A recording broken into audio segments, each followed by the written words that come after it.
মেহেদি, হ্যাঁ, বিকেলে তো পেরেস রোডে যেতে হবে। তোমার গাড়ির তেলের কি অবস্থা? আমার গাড়ি ট্যাঙ্কি ফুললো, তেল ফুরালে সমস্যা নেই, বাপের পকেটে টাকা নিবানি। আচ্ছা ঠিক আছে, তাহলে যাতি তো হবে। হ্যাঁ এই তোরা যাবি তো? হ্যাঁ, আমরা যাবো। আব্দুল্লাহ যাবো তো? যাবো তো। আচ্ছা ঠিক আছে। কি রে বন্ধু, কি অবস্থা? এই যে বসে আছি। তোরা কি করছিস এখানে? এই যে হাওয়া খাচ্ছি।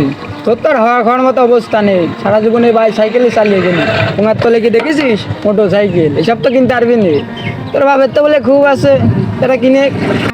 কি রে আকাশ, মোটর সাইকেল টাইকেল কিনবি না নাকি? এ বাইসাইকেল আর কতদিন চালাবি? এই দেখ আমাকে দেখ, নতুন মোটর সাইকেল বেশি দিন কিনা না। তোর বাপের বলে অনেক কিছু আছে। কি রে, তো মোটর সাইকেল কেটা কিনতে কিনে দিত কইছে নে? বাপের থাকলে কি চড়া যায়? আসলে সত্যি কথা। বন্ধু তোরা থাক, আমি চলে গেলাম। আমি গাড়ি কিনে তোর সামনে আসবো, নাহলে আর আসবো না। এই দাঁড়া দাঁড়া, তোর সাইকেল ঘাড়ে কর, আমার মোটর সাইকেলে নিয়ে সব দিয়ে আসি তোর। থাক বন্ধু, দেওয়া লাগবে না, আমি চলে যাচ্ছি। আরে আয় আয়।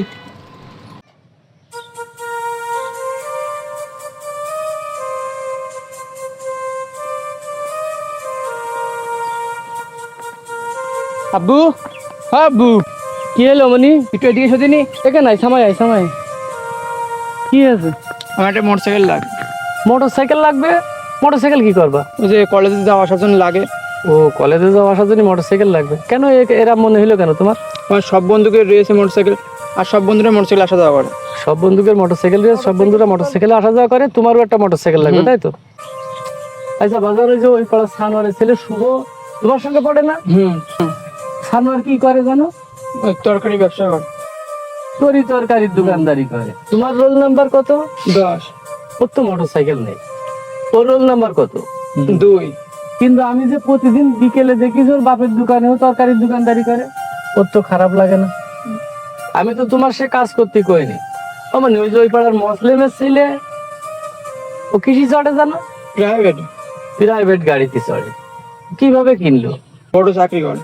পড়াশুনো করেছে, চাকরি হয়েছে, তারপরে হয়েছে। এখন উদ্দেশ্য যদি তোমার এখন ওই বড় লোক বন্দুকের বাইকের দিকে থাকে, তাহলে ওই 4 চাকা কিন্তু বাবা হবে না। এখন তুমি যদি নিচের দিকে নজর করো, যে তোমার ওই বন্ধু শুভ, ও হচ্ছে পড়াশুনো করে একবেলা, কলেজের তে আইসে একবেলা ওর বাপের সঙ্গে দোকানদারি করে, তাহলে দেখবা যে হচ্ছে তুমি ভালো আছো। তাহলে ওই মুসলিমের ছেলের মতন এক সময় চাকরি বাকরি করে আমার কাছে বাইক ছাড়া লাগবে না, তুমি 4 চাকার প্রাইভেট চড়তে পারবা।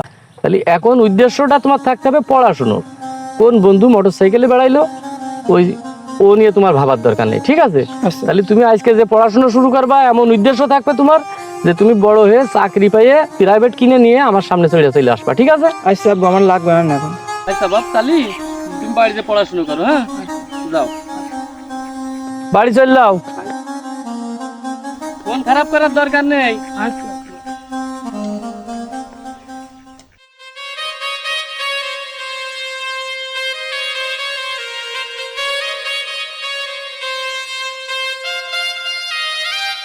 বন্ধু, ওই যে মেহেদি, আলামিন, শুভ, ওকার সাথে মনে হয় আমার বেড়ানো হবে না। কেন? মোটর সাইকেল নিয়ে সেদিনকে যে অপমান করলো, তুই তো জানিস ওখানে মোটর সাইকেল আছে। তাই সেদিনকে আসছিলাম, তোরা মোটর সাইকেল নেই বলে আমার সাথে ঠাট্টা বিদ্রুপ করলো, অপমান করলো, এমনও করলো যে সাইকেল কান্দে করে বয় আমার পিছনে আমি নিয়ে যাচ্ছি। আমি তো তা অনেক আগে থেকেই জানি, এই জন্যই তো দেখিস না আমি ওদের সাথে মিশি না। আচ্ছা বন্ধু, তাইলে তুই যা, আমি বাসার দিকে যাই। বাসায় গিয়ে আবার আব্বুর দোকানে বসতে হবে। আচ্ছা বন্ধু, তাইলে আমি গেলাম। আচ্ছা ঠিক আছে। বন্ধু, কালকে সকাল সকাল আসিস। আচ্ছা। শাসন নয়, ভালোবেসে যদি আপনি আপনার সন্তানকে ঠিক বুঝ দান করতে পারেন, তাহলে আপনার সন্তান নিশ্চয়ই খারাপ পথ থেকে বিরত হবে। কারণ তারা প্রথমত শিক্ষা গ্রহণ করে পরিবার থেকে এবং চলতে শুরু করে বন্ধু বান্ধবের সাথে। তাই সবাইকে বলবো, আপনি আপনার সন্তানের সাথে যদি বন্ধুর মতো আচরণ করতে পারেন এবং সুন্দর বুঝ দান করতে পারেন, তাহলে আপনার সন্তান নষ্ট হওয়ার সম্ভাবনা খুবই কম। কারণ কিশোর বয়সটা থাকে নানা রকম রঙিন স্বপ্ন এবং হাতছানি দেয় আবেগময় বস্তুগুলো। তাই সেই সমস্ত বস্তুগুলো থেকে রক্ষা করার দায়িত্ব শুধুমাত্র আপনার। তাই আপনি নিজেই হয়ে যান আপনার সন্তানের বন্ধু এবং দিক নির্দেশনা দেন সঠিক, তাহলে দেখবেন আপনার সন্তানের ভবিষ্যৎ উজ্জ্বল হওয়ার সম্ভাবনা অনেকটাই বেশি। ধন্যবাদ সবাইকে, ভালো থাকবেন সবাই।